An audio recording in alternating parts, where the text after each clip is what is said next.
കൽപ്പനകൾ പാലിച്ച് അവിടുത്തെ സ്നേഹത്തിൽ നിലനിൽക്കുന്നത് പോലെ ഞാൻ എൻ്റെ പിതാവിൻ്റെ കൽപ്പനകൾ പാലിച്ച് അവിടുത്തെ സ്നേഹത്തിൽ നിലനിൽക്കുന്നത് പോലെ നിങ്ങൾ എൻ്റെ കൽപ്പനകൾ പാലിച്ചാൽ എൻ്റെ സ്നേഹത്തിൽ നിലനിൽക്കും. അപ്പോൾ ഉടമ്പടിയുടെ ഉദ്ദേശം എന്താണ്? അഭിഷേകത്തിൻ്റെ അടിത്തറ എന്താണെന്ന് ഇപ്പോൾ മനസ്സിലായില്ലേ? ഉടമ്പടിയുടെ ഉദ്ദേശം എന്താണ്? ഉടമ്പടിയുടെ ഉദ്ദേശം പ്രാഥമികമായ ഉദ്ദേശം നിങ്ങൾ പലതും നിങ്ങളുടെ മക്കളുടെ ജോലി അല്ലേ, മക്കളുടെ വിവാഹം, കുഞ്ഞുങ്ങൾ, പിന്നെ കുടുംബജീവിത, ജോലി, അതുപോലെ തന്നെ കടങ്ങൾ പരിഹരിക്കുക, അങ്ങനെ കുറേ കാര്യങ്ങൾ കർത്താവിനോട് പറഞ്ഞിട്ടുണ്ട്. ആ വിഷയത്തിനെല്ലാം സമാധാനം ഉണ്ടാകുന്നതിനും ഉടമ്പടി തന്നെയാണ് പരിഹാര മാർഗ്ഗമെന്ന് നമ്മൾ ആദ്യം വായിച്ച് കേട്ടു. അതേത് വചനമാണ്? 2 സാമുവേൽ 23:5. എന്താണ്? രക്ഷയും അനുദിന അഭിലാഷങ്ങളും. അതാണ് തന്നെ ഉടമ്പടി നന്നായി ചിട്ടയിരിക്കുന്ന ഉദ്ദേശം. എന്തിനാണ്? ആ വചനം ഒന്ന് വായിച്ച്. 2 സാമുവേൽ 23:5. 2 സാമുവേൽ 23:5. അവിടുന്ന് എന്നോട് ശാശ്വതമായ ഉടമ്പടി ചെയ്തിരിക്കുന്നു. സുരക്ഷിതമായി സംവിധാനം ചെയ്ത ഉടമ്പടി. അവിടുന്ന് എന്റെ രക്ഷയും അഭിലാഷവും സാധിച്ചു തരും. അഭിലാഷം എന്ന് പറഞ്ഞാൽ ആഗ്രഹം. അതിനകത്താണ് ജോലി, വീട്, വിവാഹം, PR, പെൻഷൻ.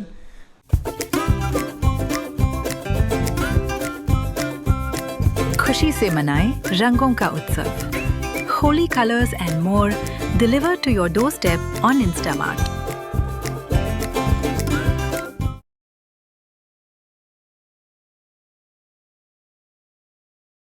₹50 ടിഫിൻ വിറ്റിരുന്ന എനിക്ക് 30,000 രൂപയിലധികം വരുമാനം വരുന്നുണ്ട്. അതേ കൈകൾ, അതേ രുചി.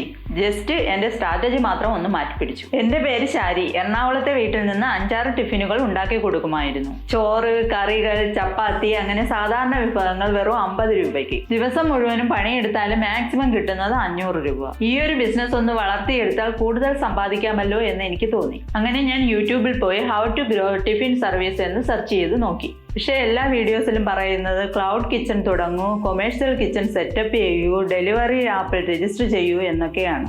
പക്ഷേ ഇതൊന്നും ഇൻവെസ്റ്റ് ചെയ്യാനുള്ള പൈസ എൻ്റെ കയ്യിലില്ല.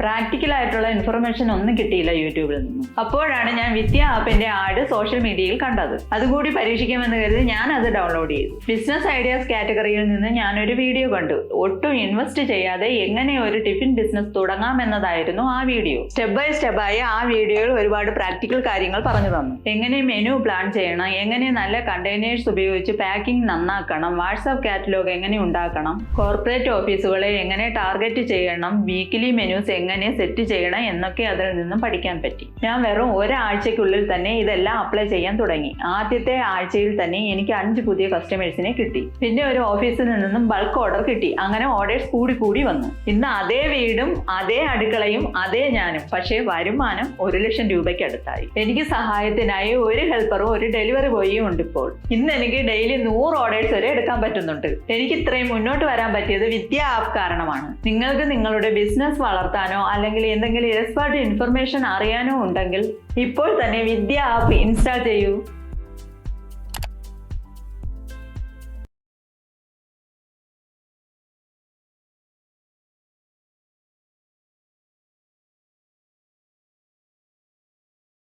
ഇങ്ങനെയുള്ള വിസ എല്ലാം ഉള്ളത് അഭിലാഷങ്ങൾ. അതിനകത്ത് കുറേ വാക്കുകൾ, നല്ല ഇടിവെട്ട് വാക്കുകളുണ്ട്. എന്താ കാര്യം? ഒന്നൊരു വായിച്ച വചനം. അവിടുന്ന് എന്നോട് ശാശ്വതമായ ഉടമ്പടി ചെയ്തിരിക്കുന്നു. ഇതാണ് വിഷയം. നിങ്ങളെ പലരും 90 ദിവസത്തേക്കാണ് ചെയ്തിരിക്കുന്നത്. ദൈവം ആ 90 ദിവസം എന്ന് പറഞ്ഞാൽ ദൈവം അങ്ങനെയല്ല കാണുന്നത്. ദൈവം എന്താ? ദൈവത്തോട് നമുക്ക് 90 ദിവസം ഉടമ്പടി ചെയ്യാൻ പറ്റത്തില്ല. നമുക്ക് നോൻപ് കാലം പോലെ ഒരു പ്രത്യേക കാലം ആചരിക്കാം. പക്ഷെ ഉടമ്പടി ദൈവം കാണുന്നത് എന്താണ്? ശാശ്വതമായിട്ടാണ്. കാര്യം ദൈവം നമ്മളെപ്പോലെ എഴുതാത്ത വെച്ച് മരിച്ചു പോണ ആളല്ല. അപ്പം ദൈവത്തിൻ്റെ ഭാഗത്ത് നിന്ന് ഉടമ്പടി ശാശ്വതമാണ്. അതുകൊണ്ട് അത് ശാശ്വതമാണെന്ന് പറയാൻ വേണ്ടി ദൈവം പറഞ്ഞിരിക്കുന്ന വേറെ വാക്കുണ്ട്. എന്താണ്? നിങ്ങളിനി കുറച്ച് കഴിഞ്ഞ് കഴിഞ്ഞാൽ ഉഴപ്പമായിരിക്കും, പക്ഷെ എന്നാലും നിങ്ങൾ അവിശ്വസ്തരായിരുന്നാലും ഞാൻ ആ വചനം ഒന്ന് വായിച്ചേ, ശ്രദ്ധിക്കട്ടെ. ഹല്ലേലൂയ, ഹല്ലേലൂയ, ഹല്ലേലൂയ, ഹല്ലേലൂയ, ഹല്ലേലൂയ. യേശുവേ നന്ദി, ഹല്ലേലൂയ, ഹല്ലേലൂയ. യേശുവേ ആരാധന, ആരാധന, ആരാധന. യേശുവേ മഹത്വം, മഹത്വം, മഹത്വം, മഹത്വം, മഹത്വം. Hallelujah, hallelujah.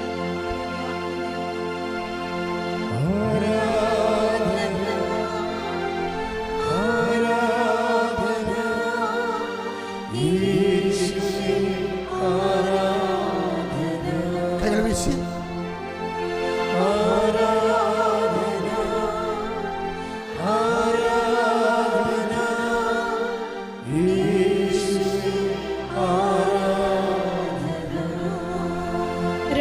തിമോത്തിയോസ് 2:13. 2 തിമോത്തി 2:13. നാം അവിശ്വസ്തരായിരുന്നാലും അവൻ വിശ്വസ്തനായിരിക്കും. എന്തെന്നാൽ തന്നെ തന്നെ നിഷേധിക്കുക അവന് സാധ്യമല്ല. അപ്പോൾ 90 ദിവസം കഴിഞ്ഞാലും ഇനി നിങ്ങളെ ഉടമ്പടി നീലയായി, ഇനി മാതാവിൻ്റെ സിൽവർ ഗ്രേയിൽ കടലിലേക്ക് നിങ്ങൾ പോയാലും ശരി, നിങ്ങളിടയ്ക്ക് പിന്നീട് ഉടമ്പടി നിങ്ങൾക്ക് ചെയ്യാൻ പറ്റാത്ത അവസ്ഥ വന്നാലും എന്താ, ദൈവം നിങ്ങൾ അവിശ്വസ്തരായിരുന്നാലും ദൈവം. അപ്പോൾ എപ്പോഴും നമ്മൾ ഓർത്തേക്കണം, നമ്മളിങ്ങനെ ഇടയ്ക്ക് നമുക്ക് മനുഷ്യന്മാർക്ക് ചില ചാബല്യങ്ങളും കുടുംബത്തിലും ഞെരുക്കങ്ങളും കാലാവസ്ഥ ഭേദങ്ങളും ന്യൂനമർദ്ദങ്ങളൊക്കെ ഉണ്ടാകത്തില്ലേ? കുടുംബത്തിലുണ്ടാകില്ല ന്യൂനമർദ്ദം. അപ്പോൾ ന്യൂനമർദ്ദം ഉണ്ടാകുമ്പോൾ സ്വാഭാവികമായിട്ട് ഭയങ്കര ഹെവി ഡൗൺ പോറൊക്കെ ഉണ്ടാകും. ഇപ്പം എന്താ പറയണത്, ഭയങ്കര മഴ പെയ്തൊക്കെ ഉണ്ടാകും ജീവിതത്തിൽ. അപ്പം നമ്മൾക്ക് ഉടമ്പടിയോട് മാനുഷികമായിട്ട് ചില സമയത്ത് ഏതെങ്കിലും ഒരു വീഴ്ച വന്നാലും നാം പേടിക്കരുത്. എന്താ കാര്യം, നമ്മൾ ചെയ്ത ഉടമ്പടിയിൽ നിങ്ങൾ അവിശ്വസ്തരായിരുന്നാലും ദൈവം. അതുകൊണ്ടാണ് ഞാൻ നിങ്ങളോട് പറയുന്നത്, നിങ്ങൾക്ക് പുതുക്കാൻ ഞാൻ അവസരം തന്നതിൻ്റെ കാര്യം അതാണ്. ചില ആൾക്കാർ 21 ഉടമ്പടി എടുത്തിട്ട് 16 തൊട്ട് 21 വരെ ഉടമ്പടി എടുത്ത് ജീവിച്ചു. പിന്നെ അവർ ഉടമ്പടി നിങ്ങൾ വിട്ടാലും ദൈവം വിടത്തില്ല. അനുഗ്രഹം ആ ദൈവം നിങ്ങളോട് പറഞ്ഞ കാര്യങ്ങൾ ചെയ്തുകൊണ്ടേയിരിക്കും. അപ്പം അതുകൊണ്ട് ഇടയ്ക്ക് ദൈവമായിട്ട് കൂടുതൽ ആഴമായ ബന്ധത്തിലേക്ക് പോകണമെന്ന് കണ്ടാൽ പഴയ ഉടമ്പടി കൊണ്ടൊന്ന് പുതുക്കിയാൽ മതി. ചില ആൾക്കാർ ചെയ്യണമെന്ന് വെച്ച് കഴിഞ്ഞാൽ പഴയ ഉടമ്പടി പുതുക്കാൻ വരും. എന്തിനാണ് എന്നറിയാമോ? അച്ഛനെ കാണാൻ. അപ്പം ഞങ്ങൾക്ക് ആ കള്ളത്തരം മനസ്സിലാകുന്ന കാരണം നമുക്ക് അന്ന് ഞാനിവിടെ എൻ്റെ അടുത്ത് വരുമ്പോൾ ഞാൻ ആ ഉടമ്പടി നോക്കും, ഈ ഉടമ്പടി എന്നാണെന്ന് നോക്കും. Pick your preferred investment with Angel One. Open free DMAT account today. Investments in securities market are subject to market risks. Read all the related documents carefully before investing.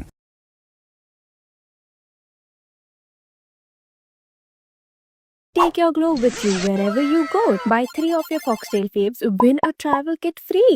Comes with Super Glow Face Wash, Daily Tan Remover, Super Glow Moisturizer for instant luminous skin, Lip Plumping Mask keeps your lips hydrated. Wondering what my fave Foxtail products are? Cherry Collagen Mask, plump and hydrated skin in seconds. Gluta Vitamin C brightens skin in 8 ways. Oil Balancing Moisturizer, oil-free hydration for 8+ hours.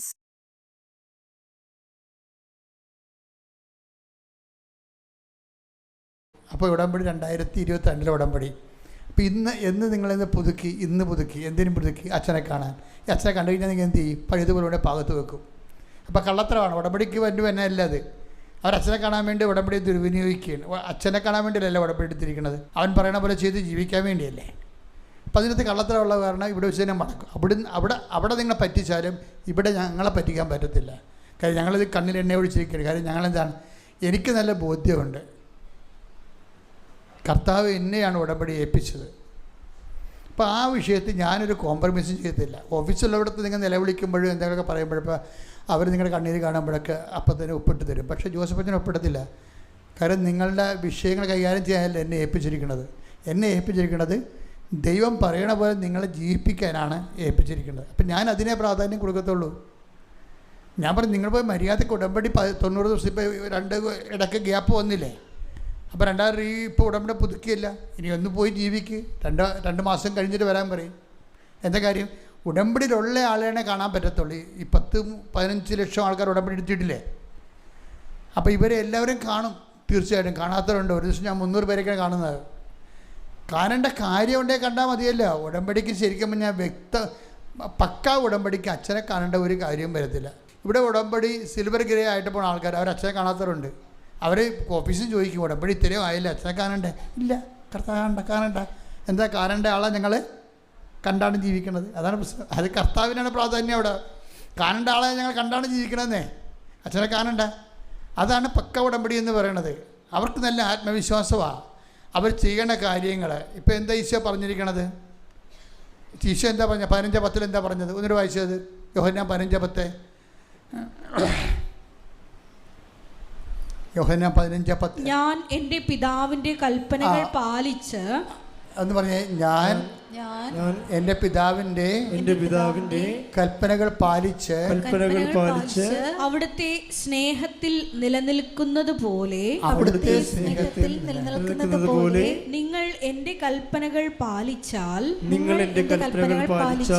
എൻ്റെ സ്നേഹത്തിൽ നിലനിൽക്കും.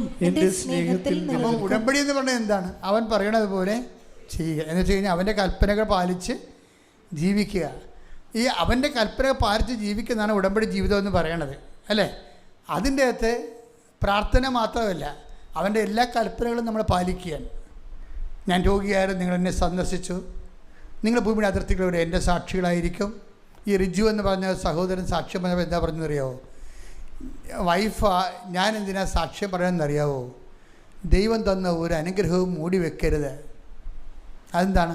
ആ ദൈവം തന്ന അനുഗ്രഹം മറ്റുള്ളവർക്ക് വിശ്വാസം വർദ്ധിക്കാൻ വേണ്ടി ദൈവം നമുക്ക് തന്നതാണ്.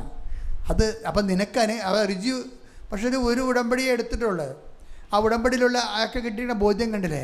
ഞാൻ എന്തിനാ ഉടമ്പടിയുടെ സാക്ഷ്യം പറയണമെന്നറിയാവോ? ദൈവത്തിൻ്റെ അനുഗ്രഹങ്ങളൊന്നും മൂടി വെക്കരുത്. എന്താ കാര്യം? അത് നിങ്ങൾക്കുള്ളതല്ല, അത് മറ്റുള്ളവർക്ക് വിശ്വാസം വർദ്ധിപ്പിക്കാൻ നിങ്ങൾക്ക് ദൈവം തന്നതാണ്. അപ്പോൾ മറ്റുള്ള വിശ്വാസം വർദ്ധിക്കാൻ വേണ്ടി നിങ്ങളത് പരസ്യമായി പറയണം. കണ്ട, ഇപ്പം എന്തൊരു ബോധ്യമാണ് ആൾക്കാർക്ക് കിട്ടണമെന്ന് നോക്കിയേ. അപ്പോൾ സാക്ഷ്യം കിട്ടിയിട്ട് 3 കൊല്ലമായിട്ടും പറയാത്ത ഒരാൾക്കാരൊക്കെ ഉണ്ട്, സാക്ഷ്യം കിട്ടിയിട്ട്. പക്ഷേ അതിനകത്ത് വിഷയം പറയണമെന്ന് വെച്ച് കഴിഞ്ഞാൽ, നിങ്ങൾക്ക് ഗുരുതരമായൊരു വിഷയം വന്നാൽ ഞാൻ ഏറ്റെടുത്താലും ദൈവം ഏറ്റെടുക്കത്തില്ല. നിങ്ങൾ കരച്ചതിന് വിഷമം കാണുമ്പോൾ ഞാനത് ഏറ്റെടുക്കും.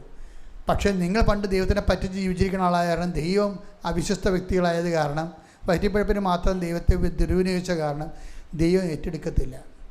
നമ്മുടെ കയ്യിൽ നിന്ന് കുറ്റകൃത്യം ക്രൈം ഉണ്ടാകാതിരിക്കാൻ നോക്കണം. സാക്ഷ്യം പറയാതിരിക്കുന്നത് ഒരു ക്രൈമാണ്, ശരിക്കും പറഞ്ഞാൽ ഒരു കുറ്റകൃത്യമാണ്. എന്താണ്?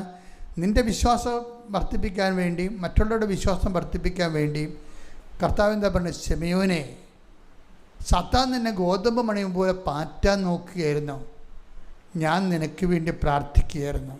നീ എഴുന്നേറ്റ് നിൻ്റെ സഹോദരങ്ങളെ ബലപ്പെടുത്തുക. അല്ലേ? അപ്പം നമുക്കൊരു ബാധ്യതയുണ്ട്. എന്താണ്? വിശ്വാസം കുറഞ്ഞു പോയ ആൾക്കാരെ ബലപ്പെടുത്താനൊരു ബാധ്യതയുണ്ട്. Take the word of God. ശ്രുതികട്ടെ. ഹല്ലേലൂയ, ഹല്ലേലൂയ, ഹല്ലേലൂയ, ഹല്ലേലൂയ, ഹല്ലേലൂയ. യേശുവേ നന്ദി. ഹല്ലേലൂയ, ഹല്ലേലൂയ, ഹല്ലേലൂയ, ഹല്ലേലൂയ, ഹല്ലേലൂയ, ഹല്ലേലൂയ, ഹല്ലേലൂയ. ലൂക്ക 22:31-32 തിരുവചനങ്ങൾ. ലൂക്ക 22:31. ശിമയോൻ ശിമയോൻ, ഇതാ സാത്താൻ നിങ്ങളെ ഗോതമ്പ് പോലെ പാറ്റാൻ ഉദ്യമിച്ചു. എന്നാൽ നിന്റെ വിശ്വാസം ക്ഷയിക്കാതിരിക്കാൻ ഞാൻ നിനക്ക് വേണ്ടി പ്രാർത്ഥിച്ചു. നീ തിരിച്ചു വന്ന് നിന്റെ സഹോദരരെ ശക്തിപ്പെടുത്തണം.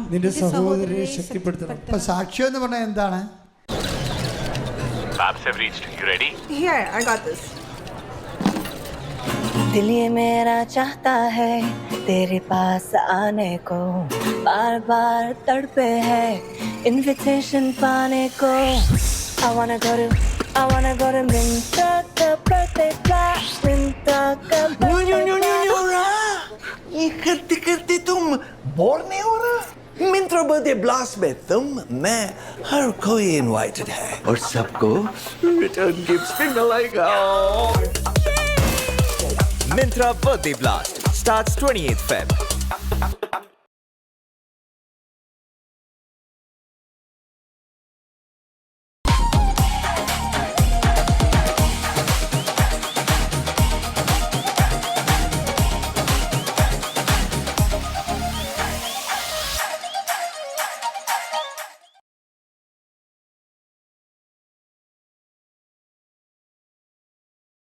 നീ തിരിച്ചു വരികയാണ്.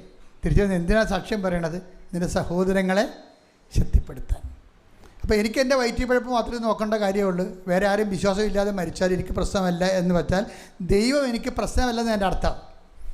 ഒരു കാലത്ത് സാക്ഷ്യം പറയാതെ ദൈവം എനിക്ക് പ്രശ്നമല്ലെന്ന് പറഞ്ഞ ആളെ പിന്നെ അതിനേക്കാൾ മോശം കണ്ടീഷനിൽ വന്നാൽ ഞാൻ ചിലപ്പോൾ കരുണ കാണിക്കും. പക്ഷേ നിങ്ങളെ സത്യസന്ധമായി അറിയാവുന്ന ദൈവം നിങ്ങളോട് കരുണ കാണിക്കത്തില്ല. എന്താ കാര്യം? നിങ്ങൾക്ക് തന്ന വിശ്വാസം നിങ്ങൾ കൈമാറുകയോ നിങ്ങളുടെ സാക്ഷ്യം മറ്റുള്ളവരുടെ മുമ്പിൽ ഏറ്റുപറഞ്ഞ് മറ്റുള്ളവരുടെ വിശ്വാസത്തിലേക്ക് കൊണ്ടുവരികയോ ചെയ്തില്ല. അത് നിസ്സാര കാര്യമല്ല. ഉടമ്പടി കഴിഞ്ഞാൽ ഉടനെയുള്ള ദൈവിക ഉത്തരവാദിത്വം എന്താണ്? സാക്ഷ്യം പറയുന്നുള്ളതാണ്. ആ സാക്ഷ്യം സന്തോഷത്തോടെ പറയണം. സാക്ഷ്യം സന്തോഷത്തോടെ പറയണം. ഇപ്പം ചിലർക്ക് സാക്ഷ്യം പറയുമ്പോഴേ എന്തൊരു അഭിഷേകമാണ്. ചില ആൾക്കാർ സാക്ഷ്യം ഒരു ഉത്തരവാദിത്വം പോലെ പറയും. അത് ഉടമ്പടി അങ്ങനെയാണ് ചെയ്യണത്.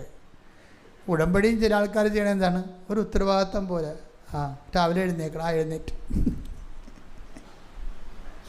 പ്രത്യക്ഷ പ്രാർത്ഥനയിലിടണം, നീലത്തിൽ കത്തിക്കണം, കത്തിച്ച് രാത്രിയിന് എഴുന്നേറ്റിട്ട് കുടുംബ പ്രാർത്ഥന കഴിയുമ്പോൾ പച്ചത്തിരി കത്തിക്കണം, കത്തിച്ച് അവൻ്റെ ഉടമ്പടി പ്രാർത്ഥന ചെല്ലണം, ചെല്ലി. ഇതാണ് അവസ്ഥ ചില ആൾക്കാരുടെ. ആ ഉത്തരവാദിത്തങ്ങൾ മാത്രം. പത്രം കൊണ്ടുപോയി എല്ലാവരും കൊടുക്കണം, കൊടുത്ത് തീർന്ന്. ഉടമ്പടി ഒരു ഉത്തരവാദിത്തം പോലെ ചെയ്ത് ഈ റോബോട്ട് ഉടമ്പടിക്കാരുണ്ട്, യന്ത്രമനുഷ്യർ തിരികെ രാവിലെ എഴുന്നേക്കും കറക്റ്റായിട്ട്. യന്ത്രമനുഷ്യരെ പോലെയാണ് ഈ ഉടമ്പടിയിലുണ്ട് യന്ത്രമനുഷ്യർ. ഇവർ പോലെ. പക്ഷേ എന്താ പ്രശ്നം എന്ന് വെച്ച് കഴിഞ്ഞാൽ ഉടമ്പടി ഒരു ഉത്തരവാദിത്വം നിർവഹിക്കുന്ന കേവലമായ ഒരു അനുഷ്ഠാന ക്രമമല്ല. ഇപ്പോൾ ഈശോ എന്താ പറയണത്? എൻ്റെ കൽപ്പനകൾ പാലിച്ചാൽ നിങ്ങൾ എൻ്റെ സ്നേഹത്തിൽ ഒന്ന് കൈയടിച്ച് ശ്രുതികട്ടെ. ഹല്ലേലൂയ.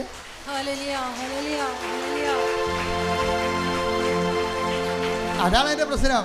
നമ്മൾ എന്തിനാണ് ഇതൊക്കെ ചെയ്യണത്? നമ്മൾ എന്തിനാണ് ഈ കാരുണ്യ പ്രവർത്തികളും പ്രേക്ഷിത പ്രവർത്തനങ്ങളൊക്കെ ചെയ്യണത്? അതിൻ്റെ ഒറ്റ ലക്ഷ്യം മാത്രമേ ഉള്ളൂ, ഉടമ്പടി ഉത്തരവാദിത്വം നിർവഹിക്കുകയല്ല. പിന്നെന്താ ഉദ്ദേശം? എൻ്റെ സ്നേഹത്തിൽ നിലനിൽക്കുക. അതാ 15:10 മറന്നു പോകരുത്. ഇതിൻ്റെ ആത്മാവായൊരു വേടാണത്. എന്താണ്? നിങ്ങൾ എൻ്റെ കൽപ്പനകൾ പാലിച്ചാൽ, രോഗികളെ ശുശ്രൂഷിക്കുകയും കർത്താവിനെ അറിയിക്കുകയും ചെയ്താൽ എന്ത് സംഭവിക്കും? നിങ്ങൾ എൻ്റെ സ്നേഹത്തിൽ നിലനിൽക്കും. നിങ്ങൾ എൻ്റെ സ്നേഹത്തിൽ നിലനിന്നാലുള്ള ഗുണം എന്താ? നിങ്ങൾ എൻ്റെ സ്നേഹത്തിൽ നിലനിന്നാലെന്താ ഗുണം എന്താ? നിങ്ങൾക്കിഷ്ടമുള്ളത് ചോദിക്കാം, നിങ്ങൾക്ക് ലഭിക്കും. അതാണ് ഉടമ്പടിയുടെ, അതാണ് അതിൻ്റെ link. Take the bed of God. ശ്രുതികട്ടെ. ഹല്ലേലൂയ. യോഹന്നാൻ 15:7. അപ്പോൾ ഈ യോഹന്നാൻ 15:10 അതിൻ്റെ വേര് കിടക്കുന്നത് ഇവിടെ 15:7 എന്ന് വായിച്ചേ. നിങ്ങൾ എന്നിൽ വസിക്കുകയും എന്റെ വാക്കുകൾ നിങ്ങളിൽ നിലനിൽക്കുകയും ചെയ്യുന്നെങ്കിൽ ഇഷ്ടമുള്ളത് ചോദിച്ചു കൊള്ളുക, നിങ്ങൾക്ക് ലഭിക്കും. അപ്പോൾ ഈ സ്നേഹത്തിൽ വസിക്കുന്നു പറഞ്ഞില്ലേ? ഞാൻ എൻ്റെ പിതാവിൻ്റെ കൽപ്പന പാലിച്ച് അവിടുത്തെ സ്നേഹത്തെ വസിക്കുന്ന പോലെ എൻ്റെ കൽപ്പനകൾ പാലിച്ചാൽ നിങ്ങൾ എൻ്റെ സ്നേഹത്തെ വസിക്കും. അതായത് 15:10. നിങ്ങൾ എൻ്റെ സ്നേഹത്തിൽ വസിച്ചാൽ എന്ത് സംഭവിക്കും? നിങ്ങൾക്ക് ഇഷ്ടമുള്ള ചോദിക്കാം, അത് നിങ്ങൾക്ക് ലഭിക്കും. അതാണ് ലിങ്ക് എന്ന് പറയുന്നത്. അതാണ്. അപ്പോൾ 15:10 എന്ന് പറയണത് അതിൻ്റെ ലിങ്ക്, അതിൻ്റെ വേരുള്ളത് 15:7 ഉള്ളത്. അപ്പോൾ എന്തിനാണ് ഉടമ്പടി എടുക്കണത്? ദൈവത്തിൻ്റെ സ്നേഹത്തിൽ വസിക്കാൻ വേണ്ടിയാണ്. അതിൻ്റെ വിഷയം എന്ന് വെച്ചാൽ സ്നേഹത്തെ വസിക്കുമ്പോൾ ഒരു പ്രശ്നം വെച്ചാൽ അതിന് ഗ്യാപ്പ് വരാതിരിക്കാൻ നോക്കണം. അതിന് ഗ്യാപ്പ് വരാതിരിക്കണേ. 15:16 എന്ന് വായിച്ചേ. യോഹന്നാൻ 15:16. നിങ്ങൾ എന്നെ തിരഞ്ഞെടുക്കുകയല്ല, ഞാൻ നിങ്ങളെ തിരഞ്ഞെടുക്കുകയാണ് ചെയ്തത്. നിങ്ങൾ പോയി ഫലം പുറപ്പെടുവിക്കുന്നതിനും നിങ്ങളുടെ ഫലം നിലനിൽക്കുന്നതിനും വേണ്ടി ഞാൻ നിങ്ങളെ നിയോഗിച്ചിരിക്കുന്നു. തന്മൂലം നിങ്ങൾ എന്റെ നാമത്തിൽ പിതാവിനോട് ചോദിക്കുന്നതെന്തും അവിടുന്ന് നിങ്ങൾക്ക് നൽകും. ഇവിടെ ഒരു വിഷയം മനസ്സിലായത് നിങ്ങൾക്ക്? ഈ 15:10 15:16 തമ്മിൽ ലിങ്കാണ്. 15:10 എന്താ പറയണത്? ഞാൻ എൻ്റെ പിതാവിൻ്റെ കൽപ്പന പാലിച്ച് അവിടുത്തെ സ്നേഹത്തിൽ നിലനിൽക്കുന്ന പോലെ എൻ്റെ കൽപ്പന പാലിച്ചാൽ നിങ്ങൾ എൻ്റെ സ്നേഹത്തിൽ നിലനിൽക്കും. അങ്ങനെ നിങ്ങൾ എൻ്റെ സ്നേഹത്തിൽ നിലനിന്നാൽ 15:7 പറയണത് നിങ്ങൾക്ക് ഇഷ്ടമുള്ള ചോദിക്കാം. പക്ഷെ 15:16 എന്താ പറയണത്? ആ 15:16 ഒന്നിട്ട് വായിച്ചേ. നിങ്ങൾ എന്നെ തിരഞ്ഞെടുക്കുകയല്ല, നിങ്ങൾ എന്നെ തിരഞ്ഞെടുക്കുകയല്ല, ഞാൻ നിങ്ങളെ തിരഞ്ഞെടുക്കുകയാണ് ചെയ്തത്. ഈ ഉടമ്പടി ദൈവകൽപ്പനകൾ പാലിക്കാൻ വേണ്ടി ഉടമ്പടി എന്ന് പറയുന്ന സംഭവം നമ്മൾ ദൈവത്തെ തിരഞ്ഞെടുക്കുകയല്ല ചെയ്തത്. നിങ്ങൾ ആലപ്പുഴ വന്ന് കഴിഞ്ഞ ദിവസങ്ങളിൽ ഒരു വയനാടിൻ്റെ ഉൾവനങ്ങളിൽ നിന്നൊരു ആദിവാസി സഹോദരൻ വന്ന് സാക്ഷ്യം പറഞ്ഞു വിടാം.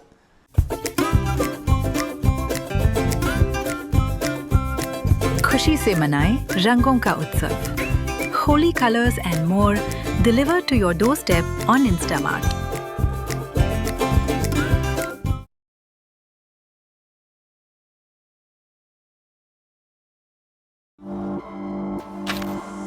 Those who stay hungry